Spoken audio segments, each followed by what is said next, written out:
We previously mixed up the base coat. Now there's a few things to remember when you're mixing up this high metallic base. You want to make sure it's stirred thoroughly. Sometimes these metallics, they cling together on the bottom, so you want to make sure that's stirred thoroughly. If you have a filter on your disposable cup, that's great, but you may want to run it through a strainer as well. That way, if you have any metallics that aren't stirred up properly, they will get filtered out. And then, of course, follow the manufacturer recommendations for a reduction of your paint.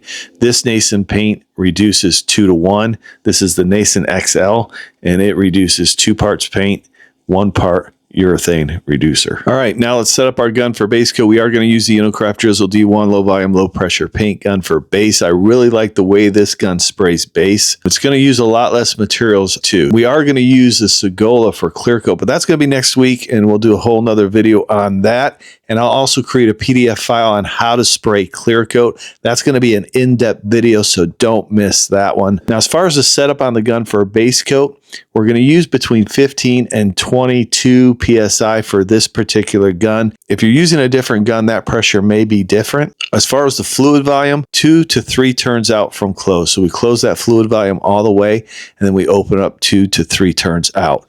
Now we're going to have our fan pattern wide open. You definitely want to do a test spray and make sure your pattern is even all the way through. If it's not, you might need to dial that fan pattern a little bit smaller. The other thing you want to make sure of is that your gun is thoroughly clean. That means that cap is clean. There's no debris in there that's going to affect your spray pattern, because that's going to affect how these metallics lay down, and you want them to lay down nice and uniform. Now I like to take my cap off and I like to hold it up to the light and look through it. You can see if there's any little bit of debris that's hung up in those passages, so you can get those cleaned out and have a nice uniform spray pattern.